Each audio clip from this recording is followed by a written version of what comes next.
She kept her twin from the billionaire CEO for decades, until destiny brought them face to face. She looked at me with tears streaming down her face, her voice breaking with every word. "You lied to me. Every single day of my life you lied to my face." I watched my daughter, Phoenix, standing in my living room, her whole body shaking with rage and betrayal. Next to her stood a man I hadn't seen in 32 years. Kashtan Vera, the father of my children, the love of my life, the man I'd destroyed. "Phoenix, please, just let me explain," I begged, reaching for her. She stepped back like I'd burned her. "Explain? Explain what? Mom, that my father isn't dead? That I have a twin brother I've never met? That you kept us apart for 32 years? Which lie do you want to explain first?" Kashtan's voice cut through the room, quiet but devastating. "Indy, just tell her the truth. For once in 3 decades, tell the truth." "The truth?" Phoenix laughed, but there was no humor in it, only pain. "The truth is, I don't even know who I am anymore. My entire life is a lie. My name, my history, everything." I opened my mouth, but no words came. Because she was right. I had lied. I had kept secrets. I had made choices that destroyed the people I loved most. And now, standing in that room with my daughter's hatred burning into me and Kashtan's grief suffocating the air between us, I had to face what I'd done. "I thought I was saving you," I whispered. Phoenix's eyes, the same hazel eyes as her father, the same eyes as the brother she'd just discovered, met mine with an expression I'd never seen before. Not anger, not even hatred. Worse, disappointment. "You weren't saving me, Mom. You were saving yourself." And in that moment, I knew she was absolutely right. But to understand how we got here, to this moment of complete devastation, you need to know where it all began. 32 years ago, when I was young and in love and about to make a choice that would haunt me for the rest of my life. This is my story. The story of Indigo Castellano, the woman who kept twins from a billionaire CEO, the mother who thought she was protecting her children but was really just running from the truth. And this is the moment when everything I'd hidden finally came to light. Stay with me, because what you're about to hear will break your heart, make you question everything you think you know about love and sacrifice, and maybe, just maybe, teach you something about the devastating cost of lies. Before we dive into this story, I need you to do something for me right now. If you're ready for a story that's going to grip your heart and not let go, a story about impossible choices and devastating secrets, and the kind of truth that changes everything, hit that like button. Subscribe to Cedar Drama, because we don't do shallow stories here. We go deep. We go real. We go to the places that hurt because those are the places where real growth happens. Turn on those notifications. Trust me, you're going to want to be here for every story we tell. Now, let me take you back to 1989, when I was 19 years old and my entire future was about to change. New York City in the fall of 1989 was magic. The leaves were turning gold and crimson in Central Park. The air had that perfect crispness that made you feel alive. And I was standing on the stage at Carnegie Hall's smaller recital venue, my violin tucked under my chin, playing Vivaldi like my life depended on it. I was 19 years old, a scholarship student at Juilliard, the first person in my family to go to college, let alone one of the most prestigious music schools in the world. I'd grown up in a tiny apartment in the Bronx with my mom, who cleaned houses for a living, and my little brother, who I'd practically raised. Music was my escape. My violin was the only thing I owned that was worth more than $50, and I'd saved for 2 years to buy it. That night, I was performing at a charity gala for children's hospitals. Rich people in expensive clothes, drinking champagne that probably cost more than my monthly rent, pretending to care about sick kids while really just networking and being seen. I didn't care about any of that. I just wanted to play. I closed my eyes during the final movement, lost in the music, feeling it move through me like electricity. When I finished, the applause washed over me, but I barely heard it.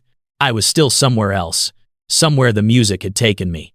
I walked off stage, my hands shaking the way they always did after a performance, and headed toward the small room where they'd set up refreshments for the performers. I needed water. I needed air. I needed to come back to earth. That's when I saw him.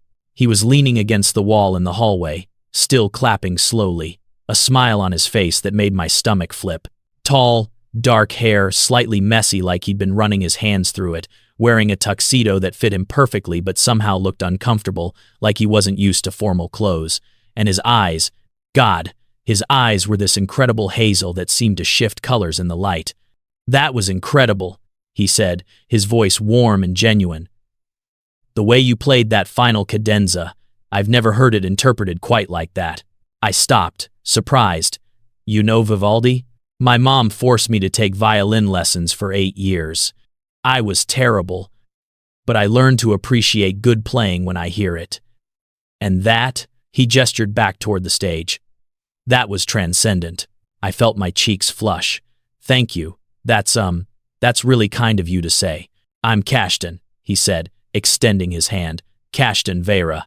I shook his hand, feeling a jolt of electricity at the contact that I told myself was just adrenaline from the performance. "Indigo. Everyone calls me Indy. Indy Castellano." "Indy," he repeated, like he was tasting the word. "It suits you. You don't seem like you fit in any particular box." "Is that a compliment or an insult?" I asked, smiling despite myself. "Definitely a compliment. Box fitting is overrated." He paused, then asked, "Can I buy you a drink? Or I guess, can I get you a drink from the open bar that someone else is paying for?" I should have said no. I should have made some excuse and walked away. He was clearly from money. This was his world, not mine. Nothing good could come from getting involved with someone like him. But instead, I said, "Sure, but fair warning, I don't drink alcohol. Performance anxiety and champagne don't mix." "Sparkling water it is," he said, grinning. "Come on." We ended up talking for 3 hours. Long after the gala ended and the venue staff started cleaning up around us, we sat on the steps outside Carnegie Hall, drinking bottled water and talking about everything. He told me he was 21, a biochemistry major at Columbia, being groomed to take over his family's pharmaceutical company, even though what he really wanted to do was research, find cures, make a real difference. I told him about Juilliard, about my dreams of playing in a major orchestra, about growing up poor and fighting for every opportunity I'd ever gotten. "My mother would hate you," he said suddenly, then immediately looked horrified. "God, that came out wrong. I meant, you're everything she doesn't value. Real talent, real passion, real struggle that made you strong. She only respects money and pedigree." "Wow, she sounds delightful," I said sarcastically. "She's terrifying," Kashtan admitted. "Brilliant and ruthless and completely devoid of sentiment.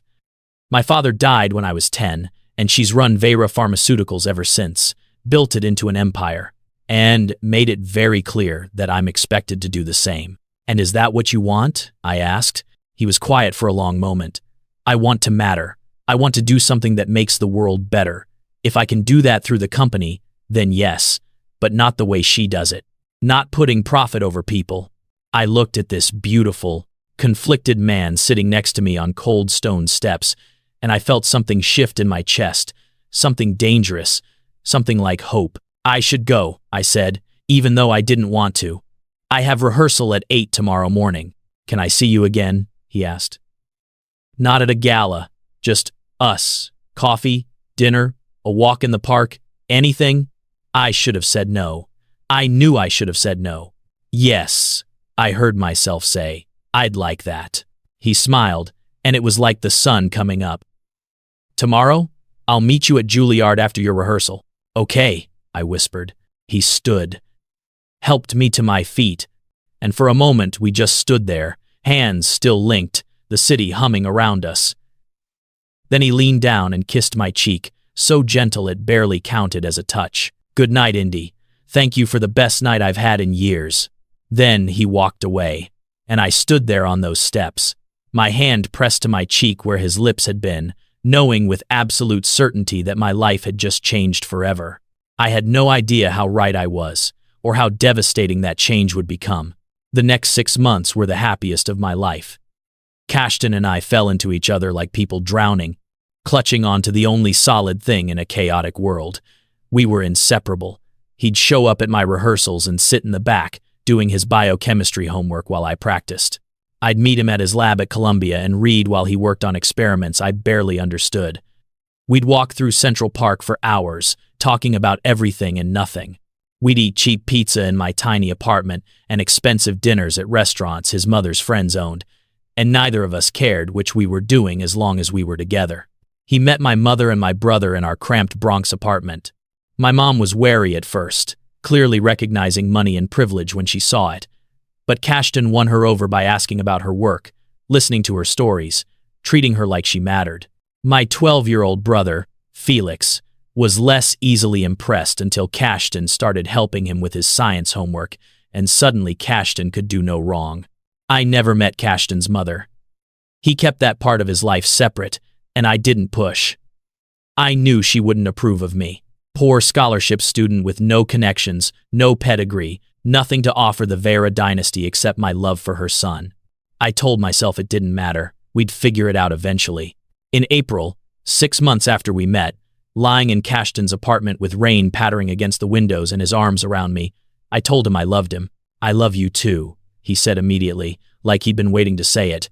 "Indy, I love you so much it terrifies me." "Why does it terrify you?" I asked, tracing patterns on his chest. "Because I can't imagine my life without you. Because you've become essential.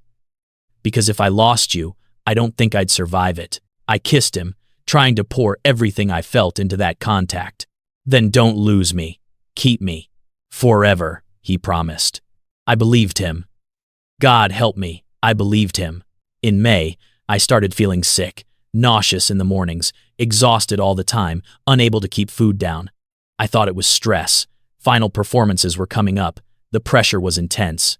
My roommate, Sloane, was the one who figured it out. She handed me a pregnancy test and said, "Just take it. Rule it out." I took it to humor her. To prove I wasn't pregnant because Cashton and I were careful, we used protection. There was no way. 2 lines appeared, clear and undeniable. Pregnant. I was 20 years old, a full-time student with no money, no health insurance, and no idea how to take care of a baby. Panic hit me like a wave, pulling me under, making it impossible to breathe. I called Cashton from the bathroom floor of my apartment, crying so hard I could barely speak. "I need you. Can you come over, please?" He was there in 20 minutes, finding me still on that bathroom floor, the positive test clutched in my hand. He knelt beside me, took one look at the test, and went very still. "You're pregnant," he said quietly. "I'm so sorry," I sobbed. "I don't know how this happened. We were careful. I'm so sorry." Hey, look at me." He cupped my face in his hands, forcing me to meet his eyes. "Don't apologize. This isn't just your responsibility. We did this together. We'll handle it together." "Okay? How?" I whispered. "Cashton, I can't drop out of Juilliard. I can't lose my scholarship. I can't." "You won't," he said firmly. "We'll figure it out. I have money. I'll support you. Support the baby. We'll get an apartment together. Hire help if you need it. Whatever it takes for you to finish school. Your mother will kill you," I said. He was quiet for a moment, then said, "Probably. But this is my life, not hers. My choice. And I choose you. I choose this baby. I choose us." "Are you sure?" I asked, searching his face for doubt. "I've never been more sure of anything." He pulled me into his arms, holding me tight. "Marry me." I pulled back, shocked. "What?" "Marry me, Indy. I was going to wait. Do it properly with a ring and a romantic setting. But screw it. I love you. I want to spend my life with you. I want to raise this baby with you. Marry me." I should have thought about it more carefully. Should have considered all the complications. Should have been practical. Instead, I said, "Yes. Yes. Of course, yes." We held each other on that bathroom floor, young and in love and absolutely certain we could handle anything as long as we had each other. We had no idea what was coming. 2 weeks later, I had my first ultrasound. Cashton came with me, holding my hand, both of us terrified and excited. The technician moved the wand over my belly, and grainy black and white images appeared on the screen. "Well," the technician said, smiling. "Congratulations, you're having twins." The room seemed to tilt, Twins? I repeated. Twins, she confirmed. See, 2 distinct heartbeats, 2 healthy babies. Cashton squeezed my hand so hard it hurt, but I barely noticed. Twins. 2 babies. My hand went to my stomach, trying to comprehend that there were 2 lives growing inside me. Twins run in my family, Cashton said, his voice filled with wonder. My grandmother was a twin. We left the clinic in a daze. Sat in Cashton's car in the parking lot, just staring at the ultrasound photos. We can do this, Cashton finally said. It'll be harder, but we can do this. 2 babies, Cashton, 2. I can barely imagine taking care of 1. So we hire more help, get a bigger apartment, adapt. He turned to face me. Indy, I meant what I said. I'm in this, all the way. You and me and these 2 tiny humans. We're a family. We'll make it work. I wanted to believe him. I tried so hard to believe him. We should tell your mother, I said quietly. Cashton's face tightened. Not yet. Let's have a little more time with this being ours before we deal with her. I should have pushed, should have insisted. But I was scared of meeting Severin Vera, scared of her judgment, scared of everything.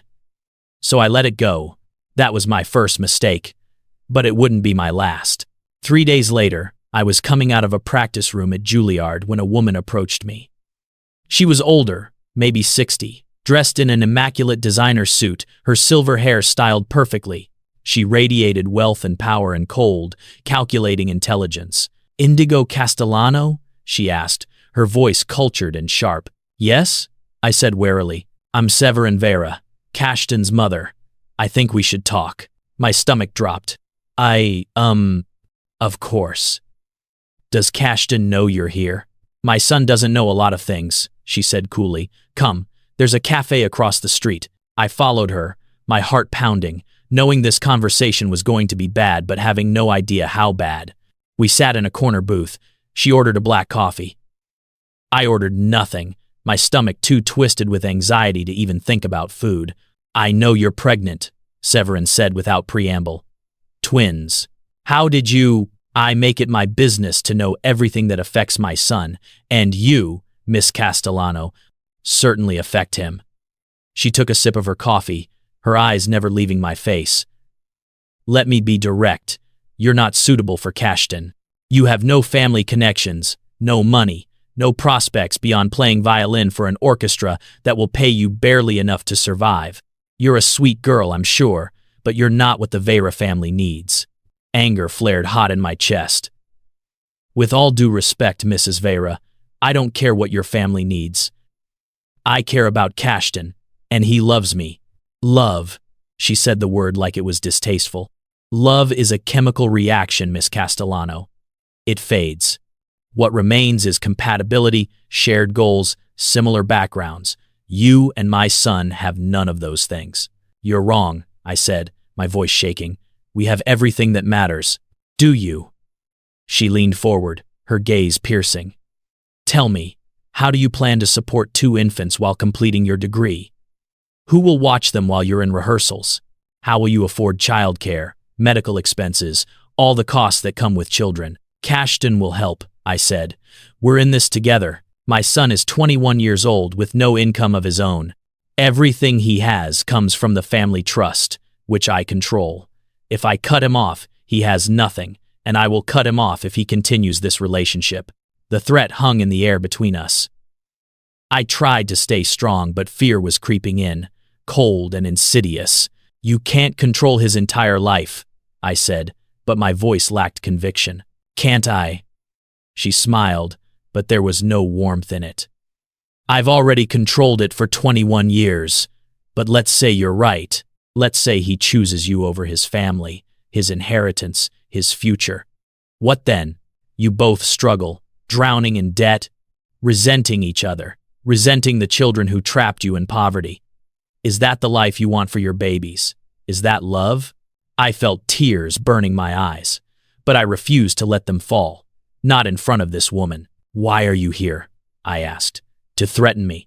To buy me off? I'm here to offer you a choice, Severin said calmly. She reached into her purse and pulled out a folder, sliding it across the table. Open it. With shaking hands, I opened the folder. Inside were medical documents, genetic test results, pages of scientific jargon I barely understood. But certain phrases jumped out at me.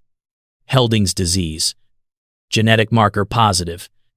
Degenerative neurological condition. Life expectancy 10 to 15 years. What is this? I whispered. Genetic testing on your twins. We ran it without your knowledge, I admit, but the results are irrefutable. One of your babies carries a rare genetic marker for Helding's disease. The room seemed to spin. That's not possible. They didn't take any genetic samples from me. We have our ways, Severin said dismissively. The specifics don't matter. What matters is the diagnosis. Helding's disease is a progressive neurological condition. It's fatal, Miss Castellano. Without treatment, the child will begin showing symptoms around age 5. Motor function deterioration, cognitive decline, seizures. By age 15, maybe sooner, the child will die. I couldn't breathe. The words were hitting me like physical blows. Fatal. Deterioration. Die. However, Severin continued, her voice almost gentle now, Vera Pharmaceuticals has been developing an experimental treatment. It's not FDA approved yet, won't be for years, but early trials show promise. The treatment could extend life expectancy, maybe even indefinitely. But it's expensive, Miss Castellano, millions of dollars over a lifetime, and it requires access to our research facilities, our specialists, resources you could never afford on your own. I stared at her, horror and understanding dawning. You're lying. You have to be lying. I wish I were. She tapped the folder. It's all there. Medical reports from 3 independent specialists, all confirming the same thing. One of your babies is sick. Which one? I asked, my voice breaking. We don't know yet. The genetic material we tested was mixed. It's one of them, but we won't know which until after they're born and we can test them individually. I put my head in my hands, trying to process this nightmare. My babies. One of them was dying. What do you want from me? I asked. I want to help, Severin said. I'm offering you a deal, Miss Castellano. Give me the healthy baby to raise with Cashton. You take the sick one. I will provide unlimited access to the experimental treatment for your child. Full medical care, the best specialists in the world, everything needed to save that baby's life. In exchange, you disappear. You leave New York, you leave Cashton, you never contact him again. You let him raise his healthy child in the environment they deserve. I looked up at her, shock and revulsion warring inside me. You want me to give you one of my babies? You want me to abandon Cashton? Are you insane? I'm practical, she said coldly. If you refuse, if you try to keep both children, I will use every resource at my disposal to have you declared an unfit mother. You're 20 years old, unmarried, no income, no family support. I will take both children from you, and you'll never see either of them again. This way, you keep one, you save one. It's the best option you have. Or I could tell Cashton everything, I said desperately. He'll help me fight you. Will he? Severin raised an eyebrow. My son is idealistic, but he's not stupid. When faced with the reality that one child will die without treatment he can't provide, what do you think he'll choose?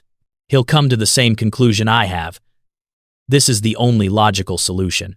It's not a solution, it's Sophie's choice, I said, my voice rising.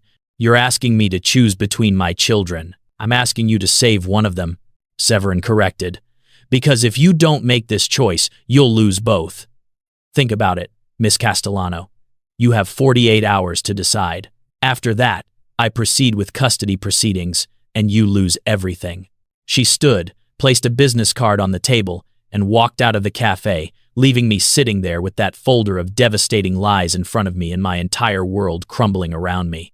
I should have called Cashton immediately, should have told him everything, should have trusted that we could fight this together. But I was 20 years old and terrified and looking at medical documents that told me one of my babies was going to die, and I couldn't think straight. I couldn't breathe. I couldn't do anything except sit there and shake. Finally, I grabbed the folder and ran. Back to my apartment.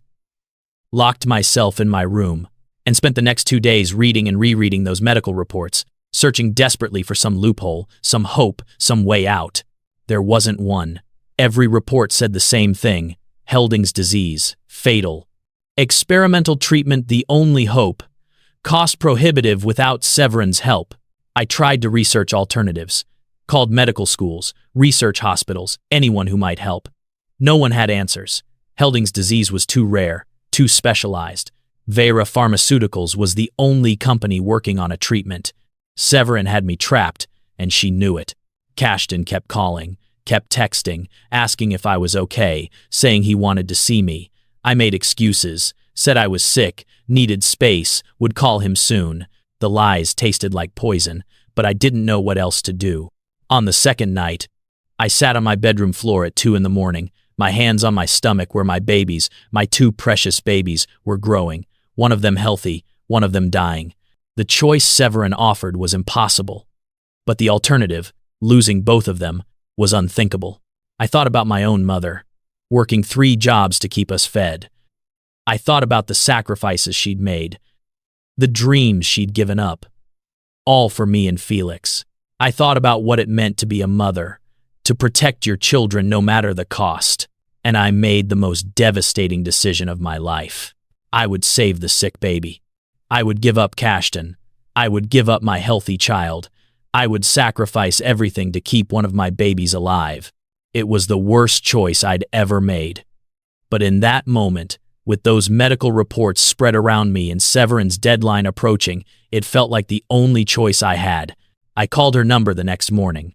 "I'll do it," I said, my voice hollow. "I'll give you the healthy baby. Just promise me you'll save the sick one." "You have my word," Severin said. "I'll send the contracts over this afternoon." I hung up and vomited, my body rejecting the decision even as my mind committed to it. I had 2 months left before the babies were born, 2 months to prepare myself to give up everything, 2 months to figure out how to walk away from the man I loved and the child I'd never get to hold. I didn't know how I was going to survive it, but I had to, because one of my babies needed me, and I would do anything, sacrifice anything, to keep that baby alive, even if it meant destroying myself in the process. The next 8 weeks were the longest of my life. I avoided Cashton as much as I could, making excuses, creating distance. He knew something was wrong. He'd show up at my apartment, worry etched all over his face. "Indy, talk to me," he'd beg. "Whatever's going on, we can fix it. Please just tell me what's wrong." But how could I tell him? How could I explain that his mother had backed me into a corner so tight I couldn't breathe? That I was about to break both our hearts to save a baby's life? "I'm just stressed," I'd lie. "The pregnancy is harder than I expected. I need space." "Then let me help," he'd say. "Let me take care of you." "I need to do this alone," I'd insist, hating myself more with every word. He'd leave, confused and hurt, and I'd cry until I couldn't breathe, my hands on my growing belly, apologizing to the babies I was about to tear apart. I went into labor on January 15th, 3 weeks early. Sloan found me on the apartment floor, called Cashton, and within 20 minutes, we were racing to the hospital. Cashton held my hand through every contraction, whispering encouragement, telling me how strong I was, how proud he was, how much he loved me. Each word was a knife in my heart because I knew what was coming. I knew that in a few hours, I was going to destroy him. The delivery was brutal. 18 hours of labor. The first baby, a girl, came out screaming, fierce and loud and alive. They placed her on my chest for 1 perfect minute, and I memorized every detail of her tiny face. Her eyes squeezed shut, her little fists waving. The way she fit perfectly against my heart. "She's perfect," Cashton breathed, tears streaming down his face. "Indy, she's absolutely perfect." The second baby, a boy, came 20 minutes later. Quieter, smaller, but just as beautiful. They gave him to me too, and for one impossible moment, I held both my children, one in each arm, perfect and whole in mine. Cashton leaned over us, his arms around all 3 of us, and whispered, "Our family, our perfect little family." I felt something inside me crack wide open. This was what I was giving up. This moment, this family, this love. The nurses took the babies to clean them up, run tests, all the standard procedures. Cashton kissed my forehead. "You did it. You're amazing. I love you so much." "I love you too," I whispered, meaning it with every broken piece of my soul. An hour later, Severin arrived. I'd called her from the delivery room, told her the babies were here.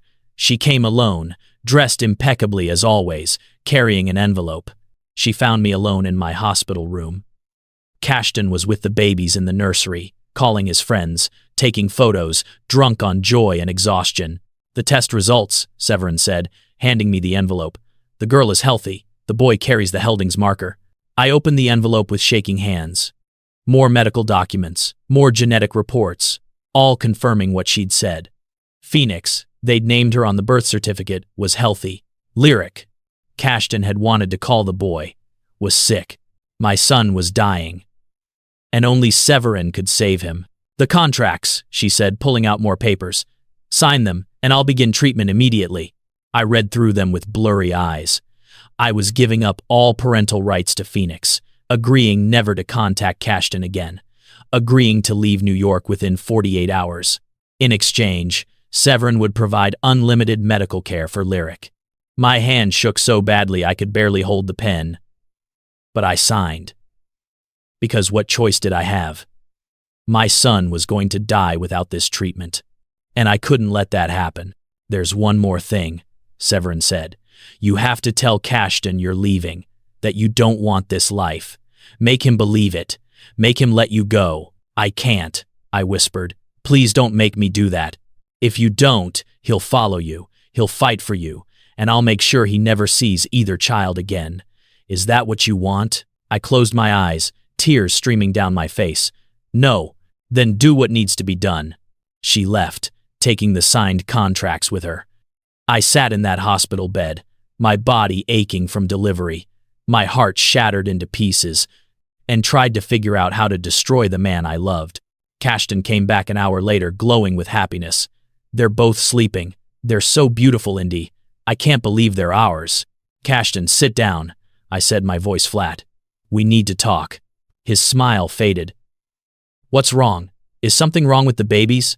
"The babies are fine. It's me. I can't do this." "Can't do what?" he asked, confusion and worry warring on his face. "This. Motherhood. Us. Any of it." The lies came easier now, smooth and practiced in my mind. I thought I could handle it, but I can't. I'm 20 years old, Cashton. I have my whole life ahead of me. I don't want to spend it changing diapers and being tied down to 2 screaming babies. "Indy, that's just fear talking. Every new parent feels overwhelmed. It'll get easier, I promise." "You're not listening," I said, forcing my voice to stay cold. "I don't want this life. I don't want to be a mother. I don't want to be with you." The words hit him like a physical blow. I watched his face crumble, watched the light go out of his eyes, and it took everything in me not to take it all back. "You don't mean that," he said desperately. "You're exhausted. You're hormonal. You just need rest and—" "I mean it," I interrupted. "Cashton, I'm leaving. I'm taking Lyric and I'm leaving New York. You can have Phoenix. Raise her. Give her all the money and privilege you have. But I can't stay here. I won't." "Why Lyric?" he asked, his voice breaking.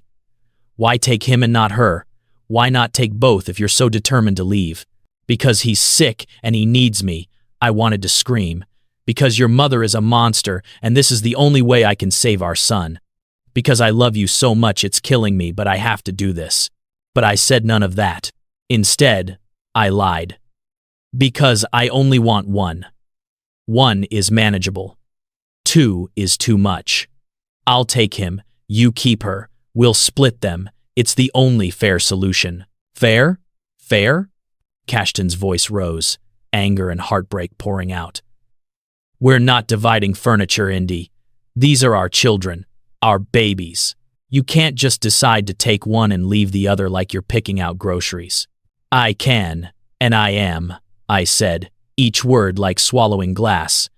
"You wanted this family, not me. I'm doing you a favor, leaving you one of them. Be grateful I'm not taking both." I watched him shatter. Watched the man I loved more than life itself break apart in front of me, and I did nothing to stop it. Because saving Lyric meant destroying Cashton, and I'd made my choice. "Who are you?" he whispered.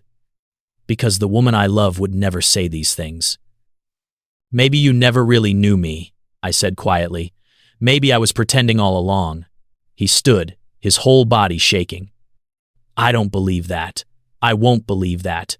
Tomorrow, when you've rested, when you're thinking clearly, we'll talk about this again, and there's nothing to talk about. I'm leaving tomorrow with Lyric. Your mother has already arranged everything." His head snapped up.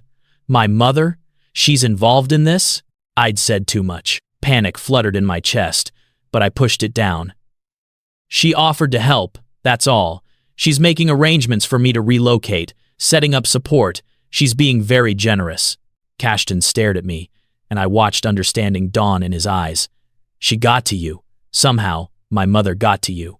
What did she say? What did she threaten?" "Nothing," I said quickly.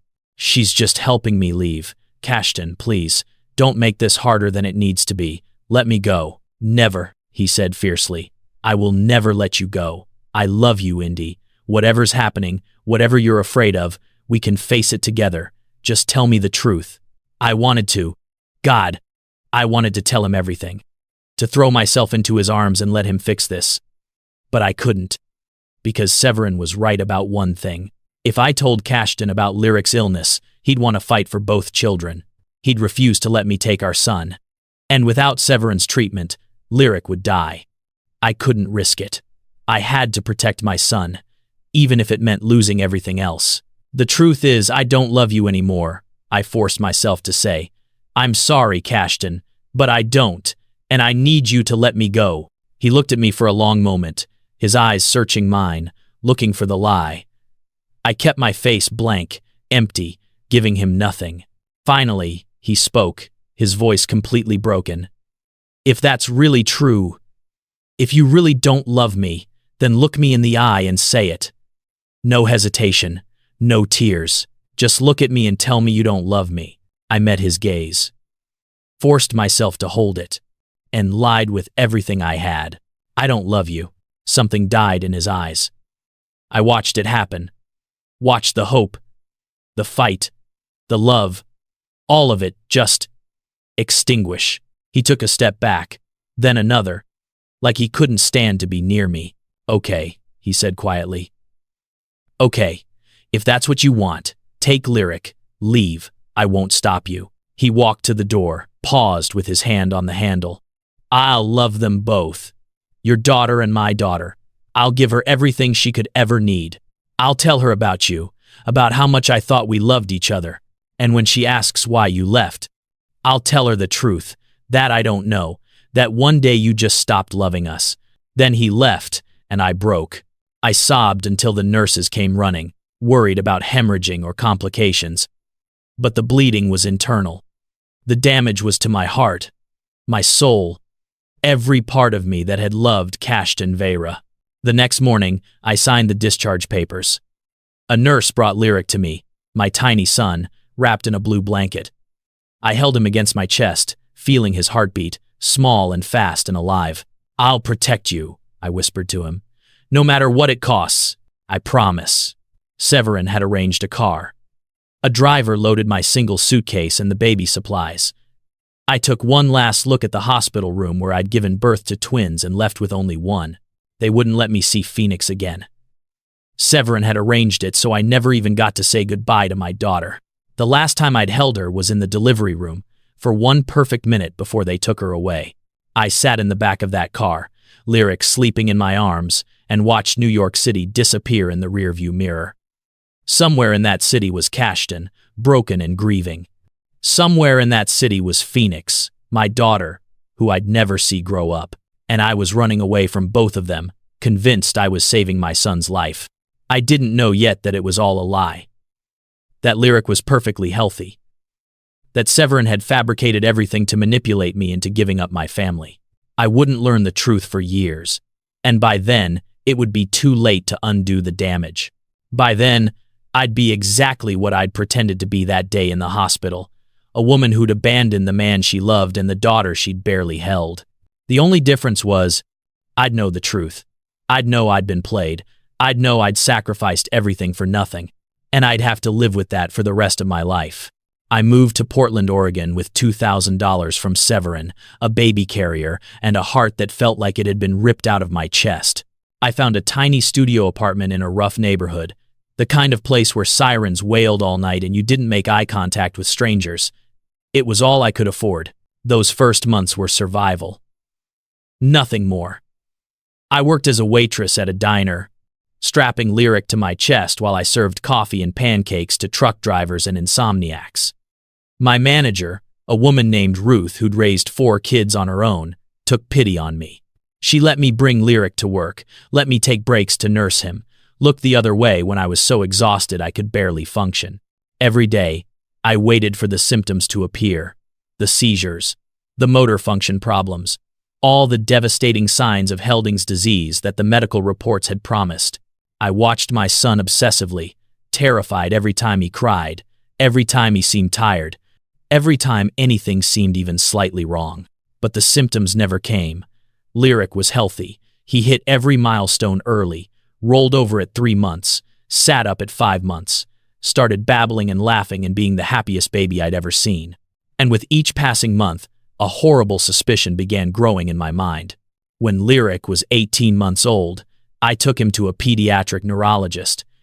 Used every penny I'd saved to pay for the appointment.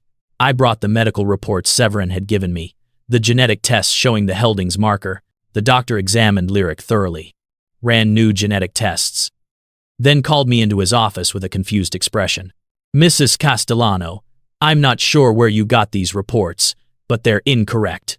Your son doesn't have any markers for Helding's disease. In fact, he's one of the healthiest toddlers I've seen. Perfect neurological function. No abnormalities whatsoever." The room spun. "That's not possible." "The tests," they said. "These tests are either fraudulent or they're for a different child," he said gently. "I can assure you, your son is completely healthy. He never had Helding's disease." I sat in that office, holding my healthy, perfect son, and felt the full weight of what Severin had done crash over me. She'd lied, she'd fabricated medical reports, she'd manipulated me into giving up my daughter, giving up Cashton, destroying my entire life for a disease that never existed. I ran to the bathroom and vomited until there was nothing left. Then I sat on the cold tile floor and cried until Ruth found me and took Lyric while I fell apart. For weeks, I existed in a fog of rage and grief. I'd call Severin's office, demand to speak to her, only to be told she was unavailable. I'd hang up and immediately call back, over and over until they stopped answering my calls entirely. I thought about going back to New York, telling Cashton everything, fighting for Phoenix. But 3 years had passed. Cashton had moved on, probably. He was raising Phoenix, giving her a life I never could have provided. What right did I have to disrupt that? To tear her away from the only parent she'd ever known? And how could I face Cashton? How could I tell him I'd believed his mother's lies without even talking to him first? That I'd given up our daughter because I was scared and young and stupid? The shame was suffocating. So, I did what cowards do. I told myself it was too late, that going back would only hurt everyone more, that the best thing I could do for Phoenix was stay away. I buried the truth deep and tried to build a life for Lyric. I got a better job, teaching music at a community center. I moved us into a better apartment. I gave my son everything I could, love, attention, opportunities, but I couldn't give him the truth. Couldn't tell him about his father, his sister, his real family. So I lied. I told him his father had died before he was born, that it was just the two of us, that we didn't need anyone else. And every time he asked about his dad, every time he wondered if he had other family out there, I lied again. And each lie added another brick to the wall I was building between us and the truth. Years passed. Lyric grew into a smart, curious, kind boy.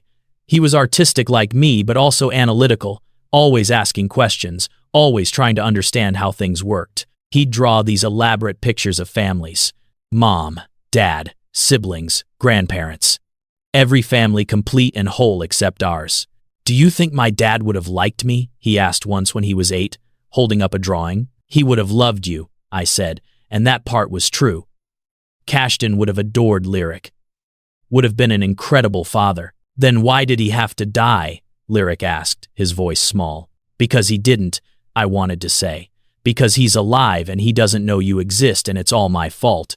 But I said, sometimes life isn't fair, baby. Sometimes we lose people we love, but we keep going.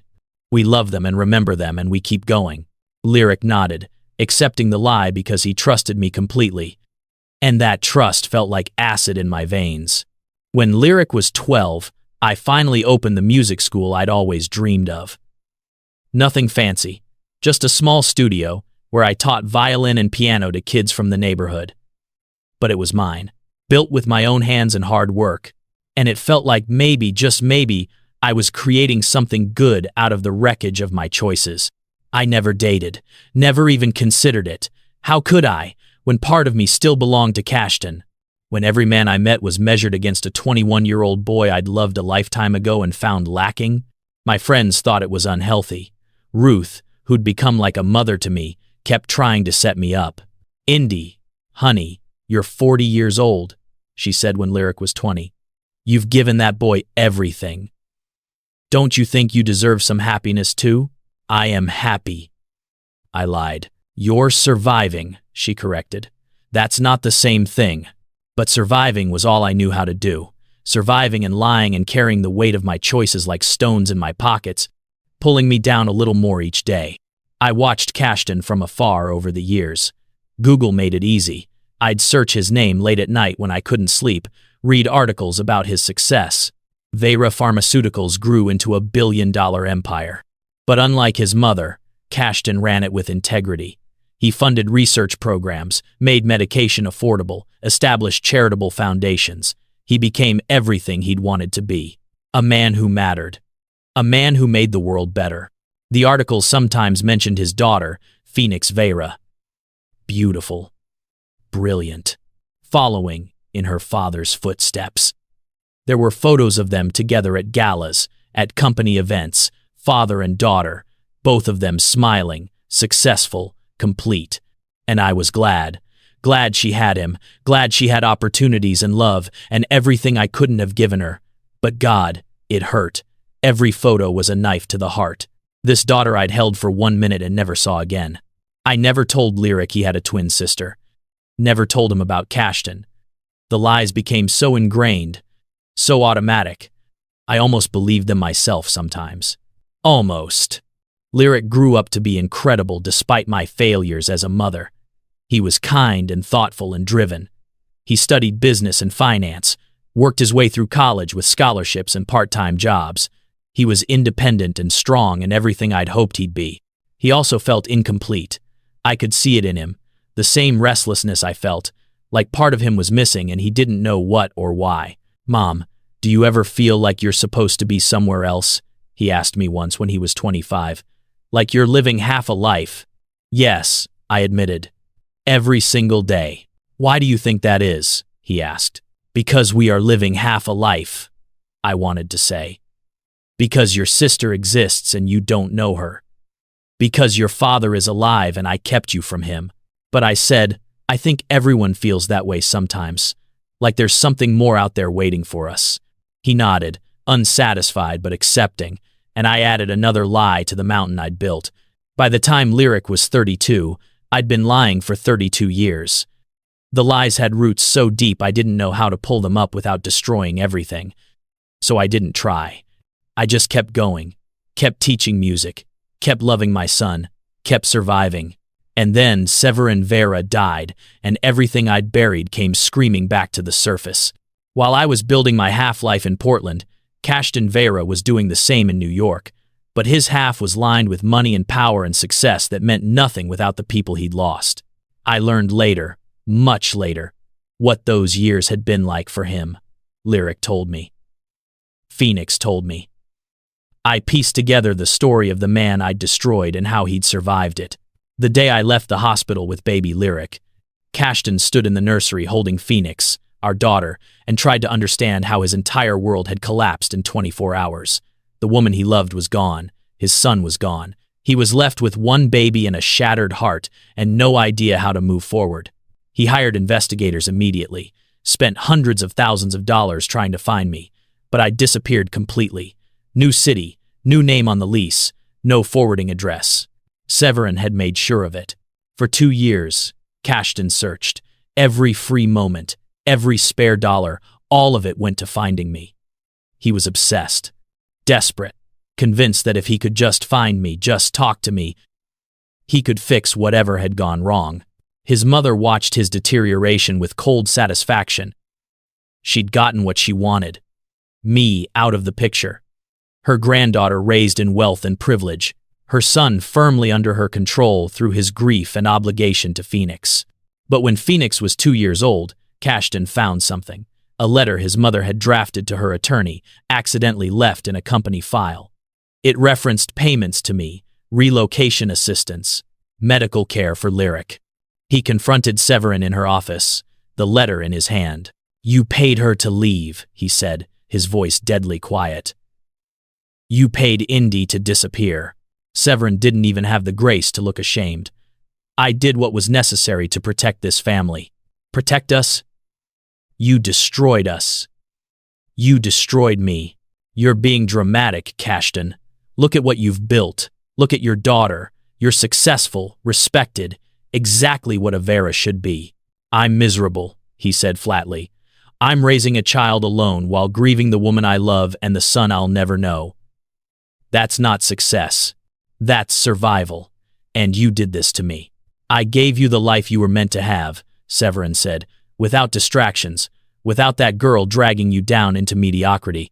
Cashton looked at his mother, really looked at her, and saw her clearly for the first time. The manipulation, the control, the complete absence of empathy or love. "I'm done," he said. "Done with your manipulation. Done with your control. I'm running this company my way from now on. And you're going to retire." Severin laughed. "I built this empire. You think you can force me out?" "I don't think. I know. Because I've already talked to the board. Already secured votes. You can retire gracefully, or I can remove you by force. Your choice." It was a bluff, mostly. But Severin saw something in his eyes that made her believe it. Her son, who'd always been gentle and kind and easy to control, had turned to steel. She retired 6 months later, and Cashton took over Vera Pharmaceuticals at 24 years old, with a 2-year-old daughter and a mission to prove his mother wrong about everything. He transformed the company, cut prices on life-saving medications, funded research into rare diseases, established programs to provide free treatment to people who couldn't afford it. Every decision was driven by one question: what would Indy want me to do? He never stopped loving me, never stopped searching. Even as Phoenix grew from toddler to child to teenager, even as years passed and the trail went cold, he never stopped hoping he'd find me. He never dated seriously, never remarried. When Phoenix asked why he didn't have a girlfriend, he'd say, "I had my great love. Some people only get one. I got mine early." "What was she like?" Phoenix would ask. "My mom?" And Cashton would tell her about me. About the violin player who'd stolen his heart. About the summer we'd fallen in love. About the woman who'd left and broken him. He never told her I'd abandoned them both. He framed it as complicated, as something he didn't fully understand. He wanted Phoenix to have the option of loving me if she ever got the chance. Phoenix grew up knowing she was loved by her father, but always feeling the absence of her mother like a wound that wouldn't heal. She was brilliant, driven, but there was an anger in her, a fury at the woman who'd left her. When Phoenix was 28, she confronted Cashton. "I want to find her. My mother. I want answers." Cashton had been dreading this conversation. "Phoenix, I've been searching for her for 30 years. If I couldn't find her, then let me try." Phoenix interrupted. "Dad, I need to know why she left. I need to look her in the eye and ask her how she could abandon her own child." "And if the answer breaks your heart?" Cashton asked gently. "It already is broken," Phoenix said. "Has been my whole life. At least this way I'll know why." So they searched together, father and daughter, looking for the ghost who'd haunted them both. They never found me. I'd hidden too well, changed too much, become someone else entirely. But fate, it turns out, has a sense of timing. While Phoenix was searching for her mother, Lyric was building his own life, completely unaware of the family he'd been stolen from. My son, my beautiful boy, grew up in Portland without wealth but with love, without privilege but with purpose. He was so much like Cashton it sometimes hurt to look at him, the same intensity, the same drive to make things better, the same fundamental goodness. Lyric studied business and finance at Portland State, graduating top of his class, despite working full-time to pay for school. He was proud, independent, refusing to let me help even when I wanted to. "You've given me enough, Mom," he'd say. "Time for me to stand on my own." After graduation, he got a job at a financial consulting firm. He was good at it, brilliant with numbers, able to see patterns others missed. He specialized in corporate analysis, investigating companies for potential investors. By the time he was 30, he'd built a reputation as someone who could uncover any financial irregularity, any corporate secret. He was thorough, honest, relentless. Companies feared him. Investors loved him. And he had no idea his skills were about to lead him straight to the father he'd never known. When Lyric was 32, his firm was hired to analyze Vera Pharmaceuticals for a potential hostile takeover. Some competitor wanted to know if the company was vulnerable, if there were weaknesses they could exploit. Lyric took the case because it was high profile and well paid. He had no idea the CEO, Cashton Vera, was his father. Why would he? I'd told him his father died before he was born. He spent weeks analyzing Vera Pharmaceuticals, combing through financial records, corporate filings, everything. And the more he looked, the more impressed he became. This wasn't a typical pharmaceutical company. This was a company with a conscience. Lower profit margins because they prioritized affordable medication, massive charitable foundations, research programs for diseases that weren't profitable to treat. "This Vera guy," Lyric said to me over dinner one night. "He's either a saint or he's hiding something. Nobody runs a company this ethically and stays a billionaire." "Maybe he's just a good person," I said, my heart in my throat. "Maybe," Lyric said, "but in my experience, billionaires don't get rich by being good people." I wanted to tell him. Right then. Wanted to say, "That's your father, and he is good, and you should know him." But the words stuck in my throat. 32 years of lies don't unravel easily.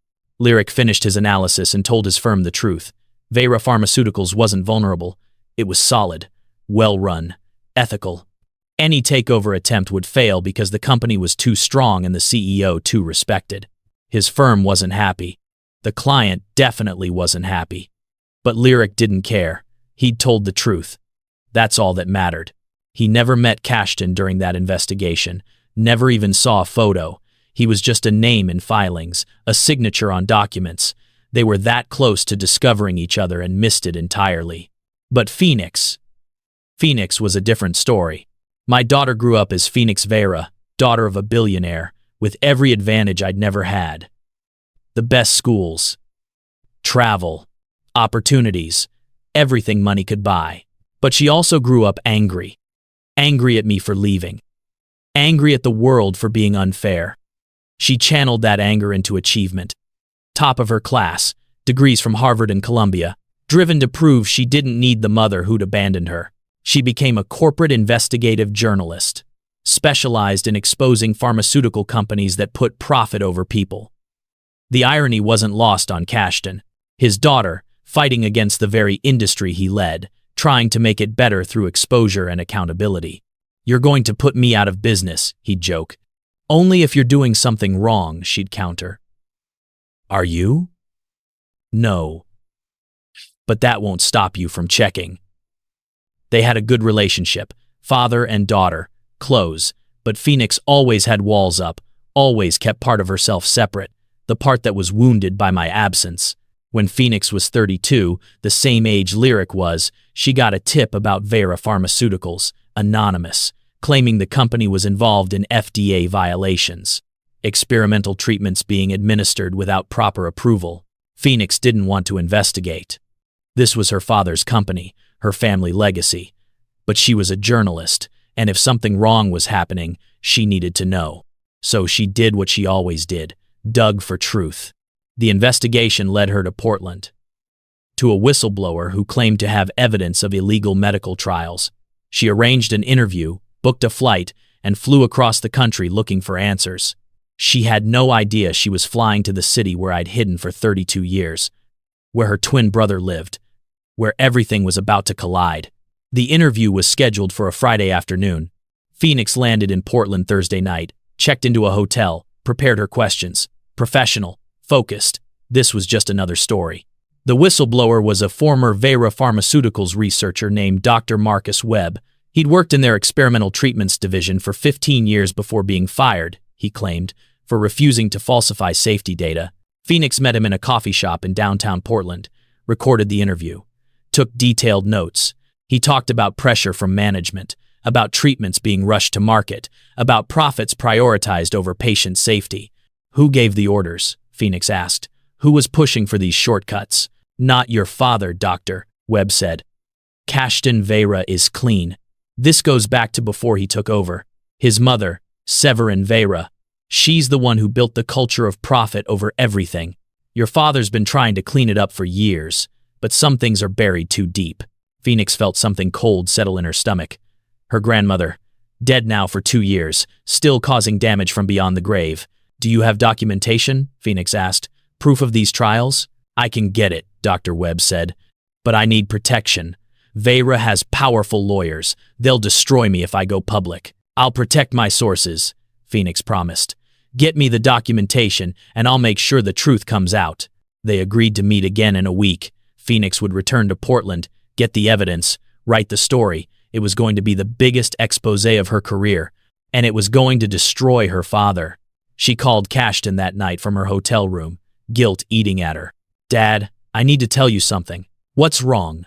He asked immediately. I'm investigating Vera. A whistleblower came forward with allegations about illegal medical trials. Trials that happened under Grandma Severin's leadership. Silence. Then, do you believe him? I don't know yet. I need to see the evidence. But Dad, if this is real, then we deal with it, Cashton said firmly. Phoenix, if my mother did something illegal, if this company hurt people, I want to know. I need to know.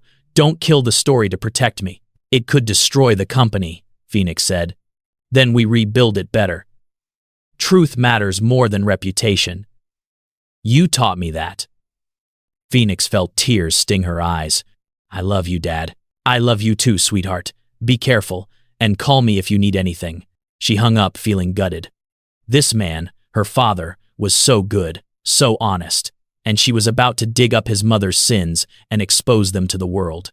But it was the right thing to do. She knew that. Truth always was.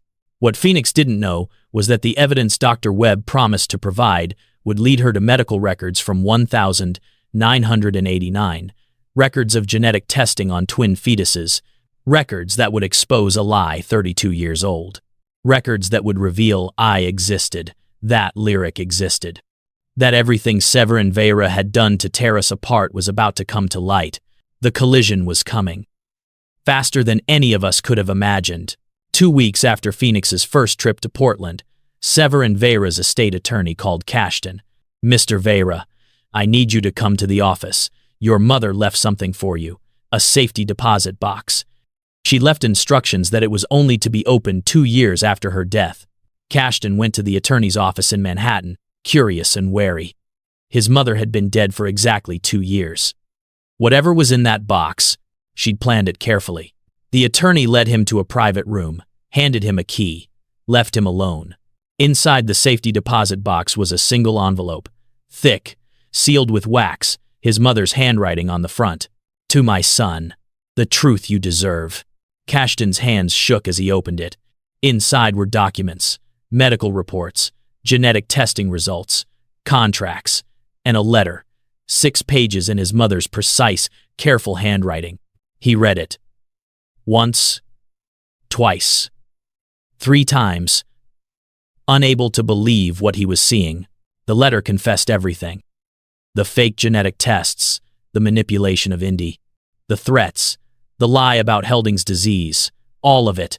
Severin laid out exactly what she'd done and why. I did it to protect our family legacy, to ensure you weren't trapped by a woman who would have dragged you down. I gave you Phoenix to raise properly. I let Indy take the boy so she'd have something. It was the most fair solution I could engineer. You'll hate me for this. I know that. But I don't regret it. You became the man you were meant to be. You built an empire. You weren't distracted by love or sentiment or anything that would have made you weak. If you're reading this, I'm dead. So hate me if you want. I won't be around to care. But know that everything I did because I believed it was right. Your mother, Severin Vera. The letter included Indy's last known address, Portland, Oregon, from 1990, and a name, Lyric Castellano, my son, his son. Cashton sat in that room and felt 32 years of grief and confusion finally make sense. Indy hadn't abandoned him. She'd been manipulated, threatened, backed into an impossible corner by his monster of a mother, and he had a son he'd never met, a son who'd be 32 years old now, who'd grown up without a father because of his mother's lies. The rage came first, hot and overwhelming. He wanted to scream, wanted to destroy something, wanted his mother alive again so he could make her face what she'd done. Then came the grief. 32 years stolen from him, from Indy, from their children. 3 decades of missed birthdays and first days of school and bedtime stories, and all the tiny moments that made a family. Gone. Because his mother decided love wasn't as important as legacy. He called Phoenix. She answered on the first ring. Dad? What's wrong? Come to Manhattan, he said, his voice shaking. Now, there's something you need to know. What happened? Are you okay? No, he said honestly. I'm not okay. Phoenix, your mother didn't abandon us, and you have a twin brother. Silence. Then, just come, please. I'll explain everything. Phoenix caught the next flight to New York, arrived at her father's penthouse to find him sitting in his living room, documents spread everywhere, his face ravaged. He told her everything, the letter, the manipulation, the fake disease, the son they didn't know about. Phoenix listened in stunned silence. Then she started laughing. Not happy laughter. Hysterical, broken laughter. A twin, she said. I have a twin brother. And Grandma Severin just... What? Decided to split us up like we were furniture? She was a monster, Cashton said flatly. I knew she was controlling, but this... Where is he? Phoenix interrupted. This brother, Lyric, where is he? I don't know. The address is 32 years old, but I'm gonna find him, and I'm gonna find Indy, and I'm going to... His voice broke. I don't know what I'm going to do, but I have to see her. Have to know if she's okay, if he's okay. Phoenix stared at the documents. At the proof that her entire life had been built on lies, that her mother hadn't abandoned her, that somewhere out there was a brother she'd never known. I was in Portland last week, she said slowly. Cashton looked up. What? Investigating a story about Vera, a whistleblower claiming illegal medical trials. She grabbed the documents, scanning them. Dad, these genetic tests, they're fake, right? Severin fabricated them. Yes. Why? Because Dr. Webb, the whistleblower, he said he'd get me documentation. Medical records. What if... She looked up, eyes wide. What if he found these? What if that's why he contacted me? They stared at each other as the implications hit. The evidence he promised you, Cashton said, it's going to expose what my mother did, which means it's going to lead back to Indy, to Lyric, to all of it. You have to go back to Portland, Cashton said. Meet with Dr. Webb, get those records. But Phoenix, when you do, I'll find them, Phoenix said. I'll find my mother and my brother, and we're going to get answers. She had no idea how soon that would happen, or how devastating those answers would be. 3 days later, Phoenix was back in Portland, sitting in the same coffee shop, waiting for Dr. Webb.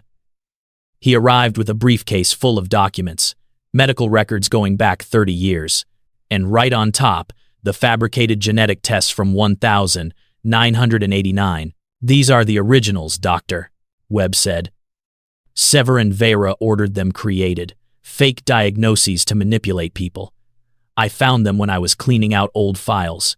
When I saw the names Castellano and Vera, I knew they had to be connected to the current CEO somehow. Phoenix stared at the documents. At her mother's name, Indigo Castellano. At the two babies listed, Phoenix and Lyric. Do you know where they are? Phoenix asked. Indy Castellano and her son? Dr. Webb shook his head. No idea. This was 32 years ago. They could be anywhere. But Phoenix had resources. Investigators. Money. By the end of the day, she had an address. Indigo Castellano. Portland, Oregon. Still here. Still in the same city. And Lyric Castellano. Same address listed as his mother on recent tax filings. They were here. In Portland. Had been the whole time Phoenix was investigating the story. The whole time she was looking for truth, her family was right here. She sat in her hotel room, holding the address, and felt something crack open in her chest. Terror, excitement, rage, hope, all of it swirling together until she couldn't breathe. She called Cashton. I found them. They're here, in Portland. Both of them? His voice was thick with emotion. Both of them? Dad, what do I do? Do I just show up? Do I call first? I don't know, Cashton admitted. But Phoenix, whatever you decide, I'm coming out there. I need to see her, need to see him. Can you wait for me? Phoenix looked at the address. At the proof that her mother was alive and close and real. Yes, she said, hurry. Cashton caught a red-eye flight that night. By morning, he was in Portland. He and Phoenix sat in a rental car outside my house, neither of them able to move. She's in there, Cashton whispered. After 32 years, she's right there. Are you going to knock? Phoenix asked. Are you? They looked at each other. Father and daughter. Both terrified. Both desperate. Both about to face the woman who'd shaped their entire lives. Together, Phoenix finally said. We do this together. They got out of the car. Walked up the path to my front door. Cashton raised his hand to knock, and that's when I opened the door, on my way out to the grocery store, and came face to face with the man I'd loved and the daughter I'd lost. For a moment, we all just froze. Time stopped. The world held its breath. Then Cashton said my name. Just my name. Indy, and 32 years of distance collapsed into nothing. I stood in my doorway, keys in my hand, frozen. Cashton Vera stood on my front porch, older but unmistakably him. Those hazel eyes. That face I'd loved more than my own life. And next to him, a young woman with those same eyes, staring at me with an expression that was part fury, part devastation. My daughter, Phoenix. The baby I'd held for 1 minute 32 years ago. Indy, Cashton said again, like he couldn't quite believe I was real. I couldn't speak, couldn't move, couldn't do anything except stare at the two people I'd spent 3 decades running from. You're real, Phoenix said, her voice shaking. You're actually real, I thought. I don't know what I thought, that you'd be dead, that you'd have some excuse, but you're just here, living your life like you didn't destroy ours. Phoenix, I whispered. I don't, she cut me off. Don't say my name like you have any right to it. You don't know me. You don't get to know me. Can we come in? Cashton asked quietly. We need to talk, all of us. I should have said no. Should have sent them away, protected myself from the reckoning I'd been avoiding for 32 years. But I'd been a coward long enough. Yes, I said, stepping aside. Come in. They walked into my small living room. The house I'd built my life in. Photos of Lyric everywhere. His childhood drawings framed on the walls, evidence of the son I'd raised and the daughter I'd abandoned. Phoenix saw the photos immediately, stopped in front of one. Lyric at age 5, missing his front teeth, holding up a terrible painting he'd made. That's him, she said. That's Lyric. Your twin, I said softly. Yes. She spun to face me, tears streaming down her face now. You kept him. You took him, and you kept him, and you left me behind. Why? What was wrong with me? Why wasn't I worth keeping? The pain in her voice shattered me. Nothing was wrong with you, Phoenix, nothing. You were perfect. You are perfect. Then why? She demanded. Explain it to me. Make me understand how a mother abandons her own child. Cashton stood silent, watching me, waiting. This was my moment. Truth or more lies, courage or cowardice. I chose truth. Sit down, I said. Please, both of you. This is going to take a while. They sat. I remained standing, unable to settle, my hands shaking. Your grandmother, Severin, I began, looking at Phoenix. She came to me when I was 6 months pregnant, told me one of the babies had a fatal genetic disease, Helding's disease, showed me medical reports, genetic tests, all of it proving that one of you was going to die without experimental treatment that only Vera Pharmaceuticals could provide. Cashton's face went pale. She told you the babies were sick? One of them. She said she didn't know which one until after you were born. But she gave me a choice. Give her the healthy baby to raise with you. Take the sick one with me. She'd provide unlimited medical treatment for the sick baby if I disappeared completely, or refuse. And she'd take both of you through the courts. I was 20 years old, Cashton, broke, unmarried. She had lawyers and money and power. She convinced me I'd lose both of you if I fought. So you chose, Phoenix said coldly. You chose to save one and give up the other. I chose to save what I thought was Lyric's life, I said. The medical reports said he'd die by age 15 without treatment.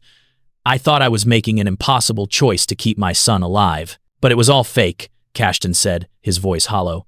My mother fabricated everything, the disease, the tests, all of it. I nodded, tears streaming down my face now. I didn't know that until Lyric was 18 months old. I took him to a neurologist because he wasn't showing any symptoms. The doctor ran new tests and told me Lyric was perfectly healthy, that he'd never had Helding's disease, that the reports I had were either fraudulent or for a different child. The room fell silent except for my ragged breathing. You knew, Phoenix said slowly. You knew he was healthy, and you still didn't come back. You still didn't tell anyone. I was terrified, I admitted, and ashamed, and convinced it was too late. You were 1.5 years old. Cashton had moved on, I thought. You didn't know me. What right did I have to disrupt your life, to tear you away from the only parent you'd ever known? The right of being my mother, Phoenix said, her voice breaking. You had that right. You always had that right. I was a coward, I said simply. I told myself I was protecting you both, that going back would only cause more pain. But the truth is, I was protecting myself, from facing Cashton and admitting what I'd done, from risking rejection, from having to be brave. So I stayed hidden. And I lied. And I let 32 years pass because I was too scared to tell the truth. Cashton stood abruptly, walked to the window, his back to us. His shoulders were shaking. Cashton, I said, I'm so sorry. I know that doesn't fix anything. I know sorry isn't enough. But I need you to know, I loved you. I never stopped loving you. Leaving you was the hardest thing I've ever done. He turned, and the pain on his face was devastating. You should have told me. When you found out the tests were fake, when you knew Lyric was healthy, you should have called me. 30 years ago, Indy. We could have had 30 years. I know, I whispered. I searched for you, he said. For years. I spent hundreds of thousands of dollars on investigators. I checked every city, every orchestra, every music school. I never stopped looking. And you were here the whole time. You were here and you knew I was looking and you stayed hidden. Yes. Why? The word was torn from him. Why didn't you want to be found? Because I didn't think I deserved to be, I said. Because I'd made such a terrible mistake and I didn't know how to fix it. Because the longer I waited, the harder it became. The lies built on top of lies until I couldn't see a way out. Phoenix made a sound, half laugh, half sob. You know what the worst part is? I spent my whole life hating you, thinking you abandoned me because you didn't want me. And now I find out you did want me. You were just manipulated and scared and human. And I don't know what to do with that. I don't know how to hate you anymore, but I don't know how to forgive you either. You don't have to forgive me, I said. Either of you. I'm not asking for that. I just needed you to know the truth. Where is he? Cashton asked. Lyric. Where is our son? At work. He's a financial analyst. Works in downtown Portland. He'll be home in a few hours. Does he know? Phoenix asked. "Does he know about us?" I shook my head, shame burning through me. "I told him his father died before he was born, that it was just the two of us. He doesn't know about either of you." "Jesus," Cashton breathed. "More lies, more secrets. I know. I have to tell him. Today, before he comes home and finds you here." "We'll tell him together," Cashton said firmly.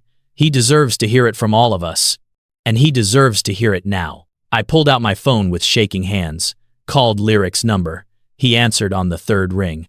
"Hey, Mom, what's up?" "Lyric, I need you to come home. Now. There's something I have to tell you." His voice immediately shifted to concern. "Are you okay? Are you hurt?" "I'm not hurt, but please, baby, just come home. I'm leaving right now. I'll be there in 20 minutes. He hung up. I looked at Cashton and Phoenix, both of them strangers and family, both of them people I'd wronged beyond measure. "He's a good person," I said. "Whatever else I've failed at, I raised a good person." "I'm sure you did," Cashton said. "But Indy, he's about to find out his entire life is a lie. Good isn't going to make that hurt less." I knew he was right. 20 minutes later, we heard a car pull up, keys in the door, and then Lyric walked in, worried and rushed and completely unprepared for what was about to happen. He saw Cashton and Phoenix and stopped. "Mom? Who are these people?" "Lyric," I said, my voice shaking. "Sit down, sweetheart, please." "You're scaring me," he said, but he sat. I looked at my son, this beautiful man I'd raised, and I destroyed his world. "Everything I told you about your father was a lie," I began. "He didn't die. He's alive. He's right here." Lyric's eyes went to Cashton, confusion and disbelief warring on his face. "What?" Cashton stepped forward. "Lyric, my name is Cashton Vera. I'm your father, and this," he gestured to Phoenix, "is your twin sister." The silence that followed was deafening. Lyric looked between the three of us, his brilliant mind trying to process information that made no sense. "That's not possible," he finally said. "My father is dead. My mom told me." "I lied," I said. "Lyric, I'm so sorry, but I lied. About everything." "Why?" The word was barely a whisper, so I told him. Everything. The pregnancy, Severin's manipulation, the fake disease, the choice I made, the 32 years of lies. I told him all of it while watching my son's face cycle through emotions too fast to name. When I finished, he just sat there, silent, his hands clenched into fists on his knees. "Lyric," I said, "say something, please." He looked up at me, and the expression on his face gutted me. Not anger, worse, betrayal. "I asked you," he said quietly. "I asked you so many times about my dad, who he was, what he was like, if he would have loved me. And every time, you lied to my face.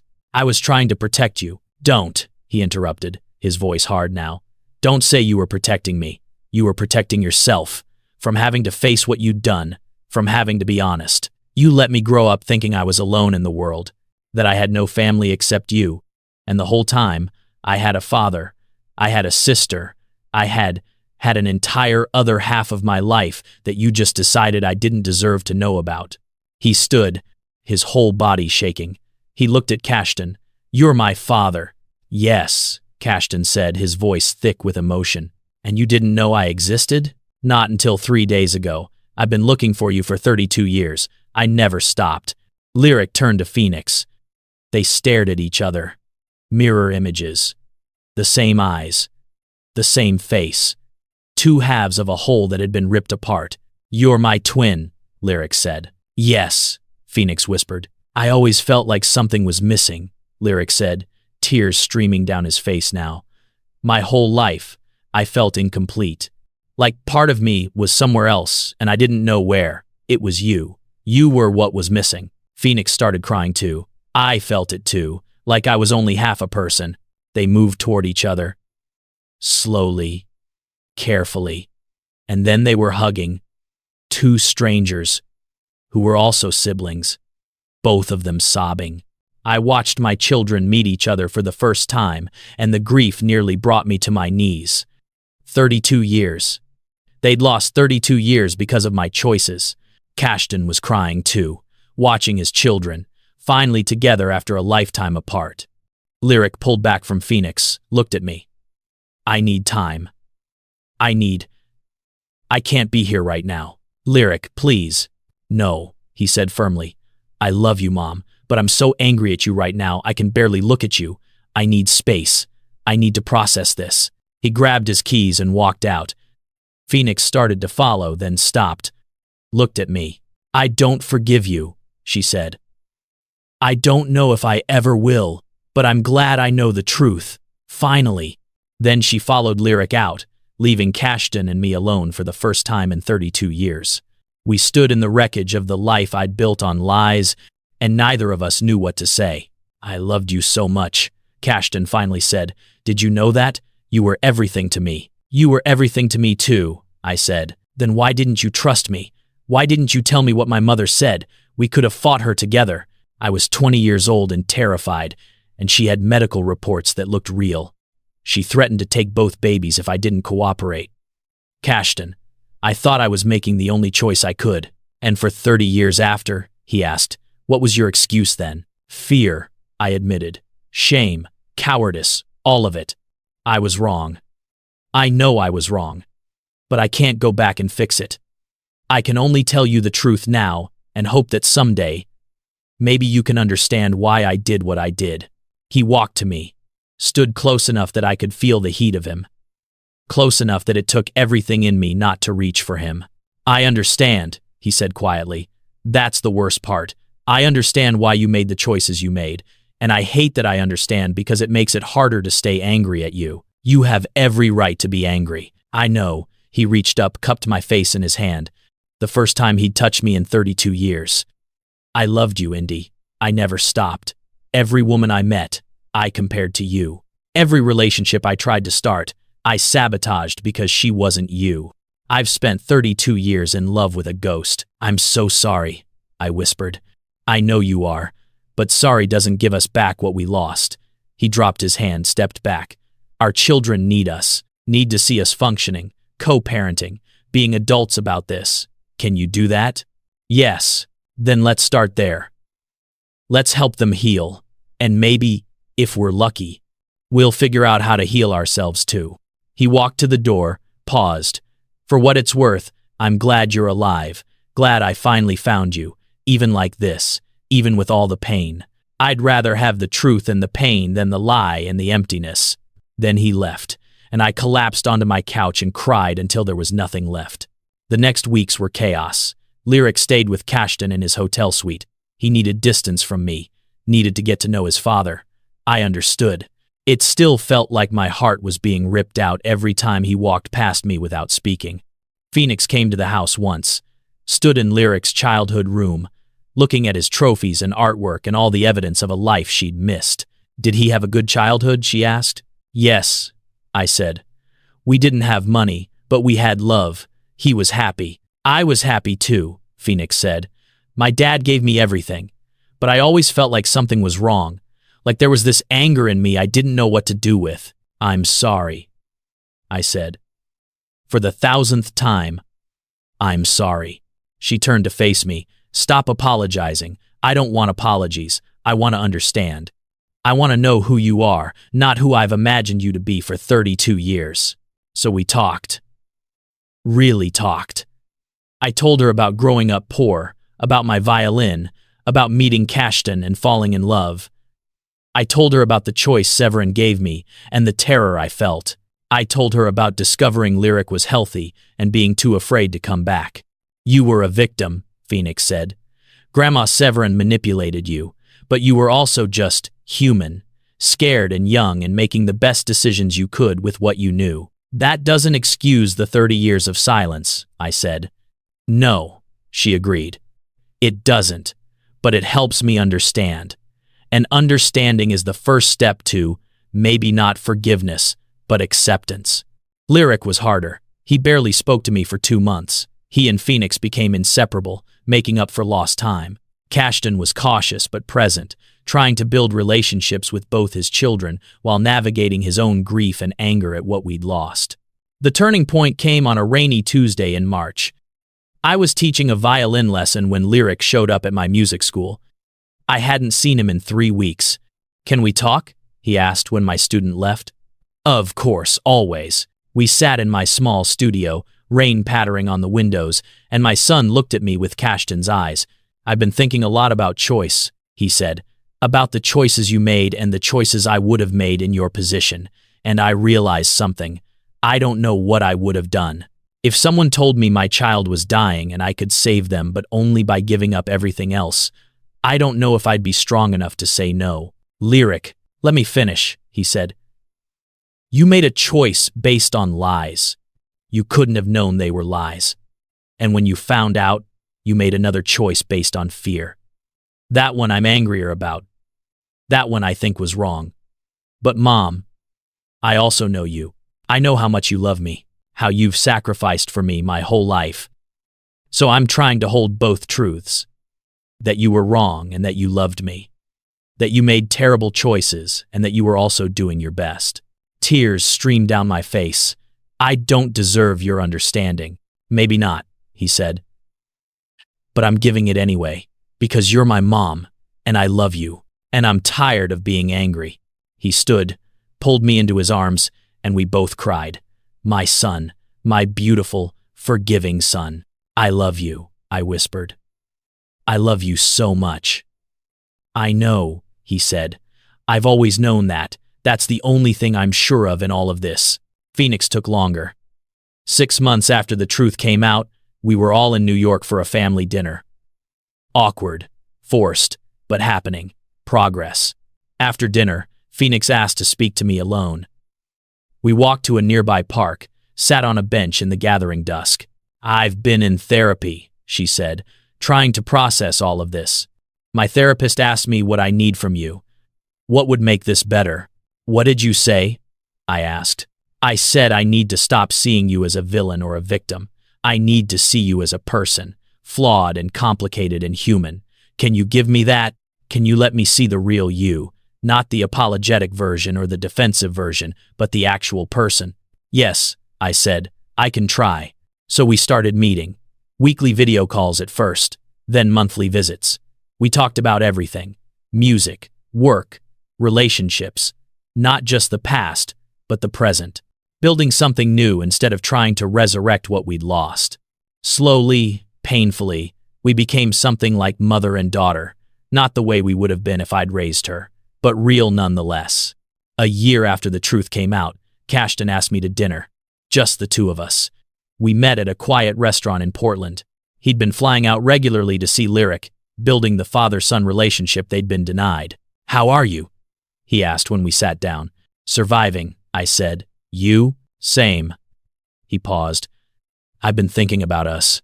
About what we were and what we could have been." My heart stuttered. "Kashtan, let me say this," he interrupted gently. "I loved you." Past tense. Loved who we were when we were young and stupid and thought love could conquer anything. But we're not those people anymore. We're 53 and 51. We've lived entire lives apart. We're strangers who share children. "I know," I said, even though it hurt. "But," he continued, "I'd like to get to know who you are now. Not to go back. We can't go back. But maybe to move forward. As friends, as co-parents, as people who once loved each other and maybe could learn to care about each other again. I'd like that," I said softly. So we tried. Carefully. Two broken people learning to trust again. Not romantic. Not yet. Maybe not ever. But real. Honest. 2 years after the truth came out, Lyric got engaged. To a wonderful woman named Bryony who knew the whole messy story and loved him anyway. The wedding was scheduled for June in Portland. Planning it brought all of us together. Phoenix and I picked out flowers. Kashtan and Lyric chose the venue. We functioned as a family. Imperfect. Cobbled together from broken pieces. But a family nonetheless. The night before the wedding, we all had dinner together. Lyric and Bryony, Phoenix and her girlfriend Reese, Kashtan and me. We told stories, laughed, shared memories. At one point, Lyric raised his glass. "I want to say something. 2 years ago, my whole world exploded. I found out everything I knew was a lie. And I was so angry, so hurt. But looking around this table now, I realize something. We're all here. We're all trying. Mom, Dad, Phoenix, we've all been given this impossible gift of a second chance. A chance to be a family. It doesn't look like it should have. It's messier and more complicated and definitely not what any of us would have chosen. But it's ours.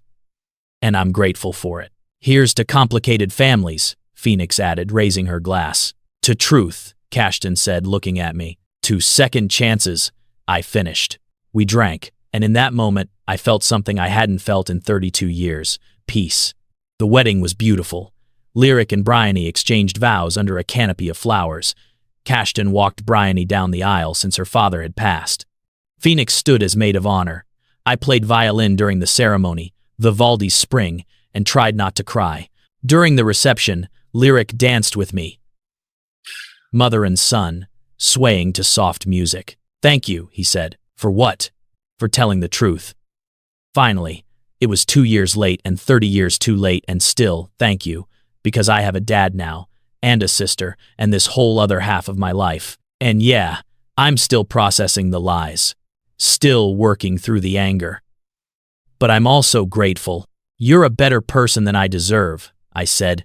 No, he said firmly. I'm exactly the person you raised me to be. You taught me to be forgiving, to see complexity, to understand that people are more than their worst choices. You taught me that, Mom. So don't be surprised when I apply those lessons to you. I held my son and cried happy tears for the first time in years. Later, Cashton found me alone on the balcony. We stood side by side, watching the sunset paint the sky in shades of gold and pink. You did good, he said. With Lyric, he's an incredible man. Phoenix is incredible too, I said. You raised an amazing daughter. We both did okay, he said, considering we were manipulated by your monster of a mother and spent 32 years apart and had to rebuild our family from scratch. Yeah, we did okay. He laughed.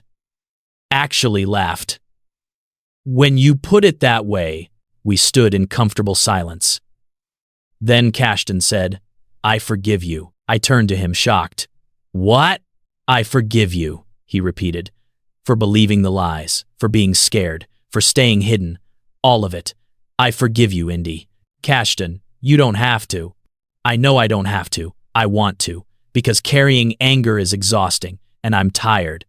And you were 20 years old and manipulated and human. And I loved you. Part of me still loves you. Not the same way, but enough to forgive you. Tears streamed down my face. I forgive you too. For what? He asked, confused. For making me love you so much that losing you nearly destroyed me. For being good and kind and everything I didn't think I deserved. For giving me the two best things in my life. I gestured toward the reception where our children were laughing. For all of it, he pulled me into his arms. We held each other as the sun set. Two people who'd loved and lost, and somehow found their way back to something like peace. We didn't get a fairy tale ending. We didn't fall back in love and ride off into the sunset. Our story was more complicated than that, more real. But we got something better. We got truth. We got forgiveness. We got our children back. We got a family. Imperfect and complicated and absolutely worth fighting for. A year after Lyric's wedding, Phoenix won a major journalism award. Cashton and I both flew to New York for the ceremony. Watching our daughter accept her award, talking about truth and accountability and the importance of exposing lies, I felt pride so fierce it hurt. Afterward, the three of us went to dinner. Lyric video called from Portland to join us virtually. We talked and laughed and existed as a family. Can I ask you something? Phoenix said to me as the night wound down. Do you regret it? Any of it? I thought about the question. Really thought about it. I regret the lies. I regret the time we lost. I regret not being braver when it mattered. But do I regret loving your father? Regret having you and Lyric? No, never. You two are the best things I've ever done. Even if I did it imperfectly. Good, Phoenix said, because I've decided I'm glad you're my mom. It took 2 years to get here, but I'm glad. I'm glad I'm your mom too, I said, crying again. We need to get you stock in a tissue company. Phoenix said, but she was crying too. 3 years after the truth came out, I was diagnosed with breast cancer. Stage 2. Treatable but serious.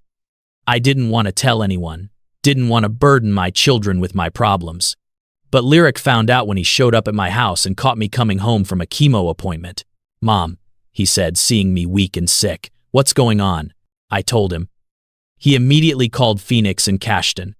Within hours, all three of them were at my house, organizing care, making plans, being the family I didn't think I deserved. Cashton moved to Portland. "Temporarily," he said, "just until I was through treatment." He stayed in a hotel but showed up every day, drove me to appointments, sat with me during chemo, held my hand when I was too weak to do anything but cry. "You don't have to do this," I told him. "I know," he said, "but you're the mother of my children. And you're my friend. And I'm not going anywhere." Phoenix took a leave from her job, stayed with me, cooked meals I couldn't eat, kept me company through long nights, told me stories about her childhood to distract me from the pain. Lyric visited every weekend. Brought Bryony and their newborn daughter, my granddaughter Stella. Watching my son with his daughter, seeing the kind of father he'd become, I felt hope. I survived the cancer. 6 months of treatment, surgery, recovery. And through all of it, my family showed up. Not because they had to, because they chose to. That's when I learned the real lesson. Love isn't about grand gestures or perfect choices.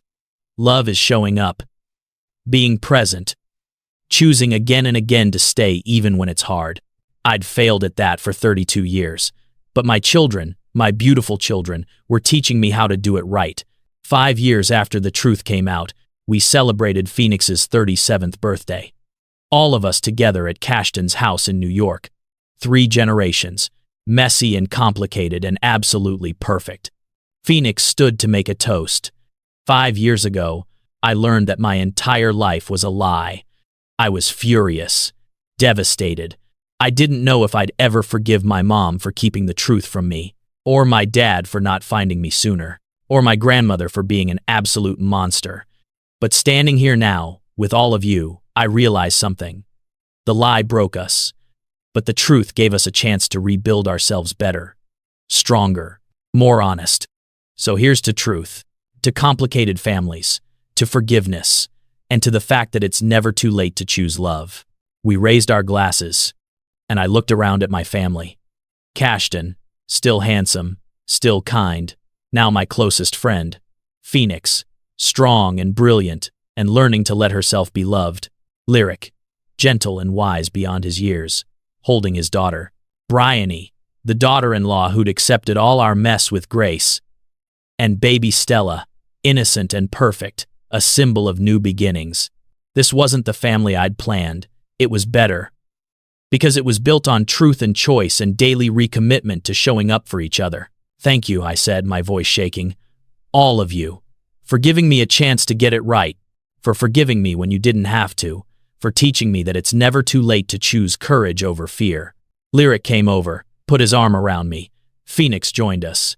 Cashton stood close, his hand on my shoulder.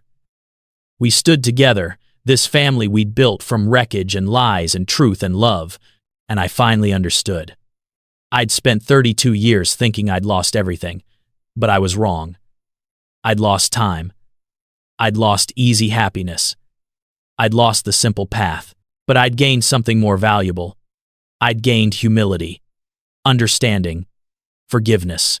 I'd gained children who knew me at my worst and loved me anyway. I'd gained a second chance I didn't deserve but would spend the rest of my life honoring. Some stories have neat endings. Mine doesn't. 5 years later, we're still working on it. Still healing. Still learning how to be a family. Cashton and I never got back together romantically. That ship had sailed.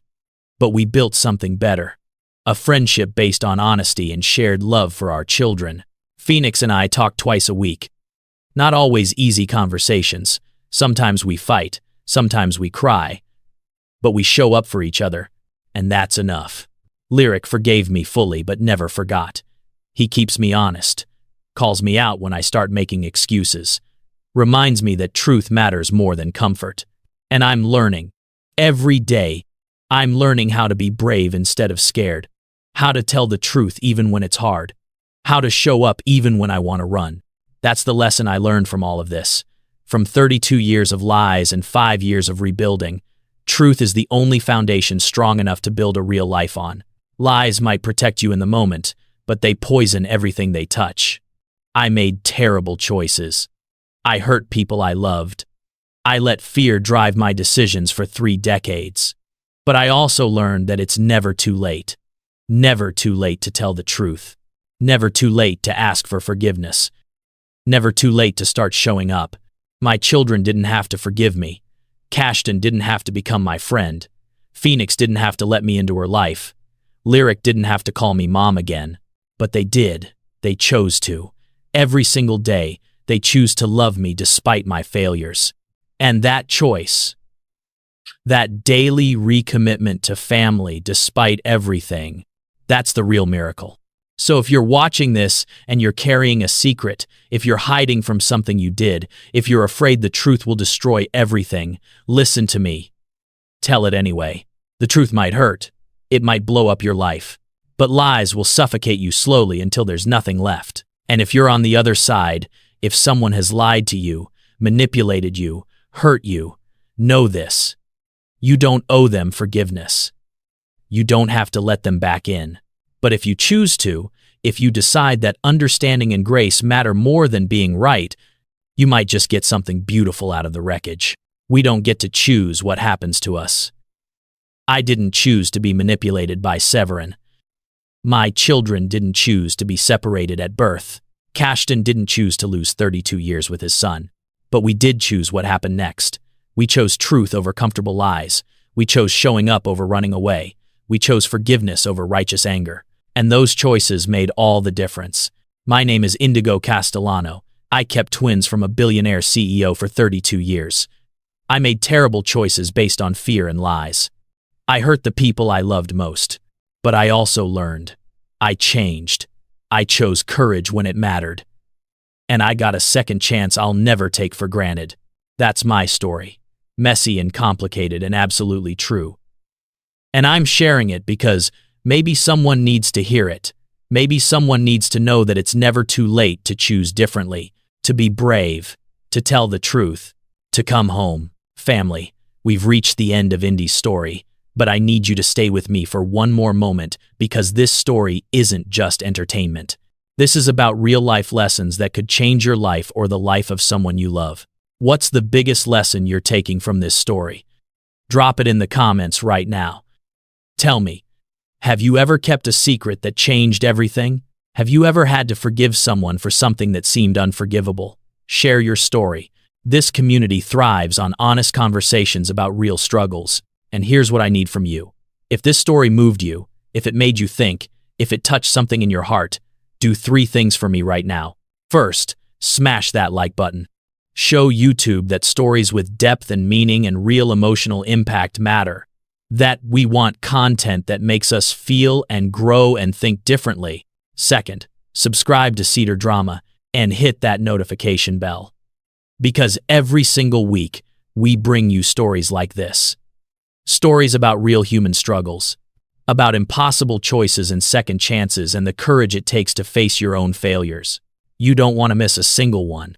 Third, and this is the most important, share this video. Send it to your mom, your sister, your best friend, that person in your life who's struggling with guilt or shame or a secret they're carrying. Send it to someone who needs to hear that it's never too late to tell the truth. That families can heal even from devastating wounds. Comment right now. Tell me what you felt. What moment hit you hardest? Was it Indy's choice in the hospital? Phoenix's anger? Lyric's forgiveness? Cashton's pain? I read every single comment and I want to hear from you. This community is built on real stories and real conversations. We don't do surface level here. We go deep. We get honest. We talk about the hard things that other people avoid, and we support each other through it. Thank you for being here. Thank you for investing your time in Indy's story. Thank you for being part of the Cedar Drama family. Remember this. The truth might hurt, but lies suffocate. Secrets might feel protective, but they're really prisons. And it's never, ever too late to choose courage over fear, honesty over comfort, showing up over running away. Your past doesn't have to define your future. Your mistakes don't have to be your identity. You can choose differently. Starting right now. Today. This moment. Be brave. Tell the truth. Show up for the people you love. And if you've been hurt, know that forgiveness is possible. Not easy, not quick, but possible. I'll see you in the next story, family. Until then, choose truth, choose courage, choose love. This is Cedar Drama, reminding you that every story has the power to change us if we're brave enough to listen and learn. Peace, family, peace.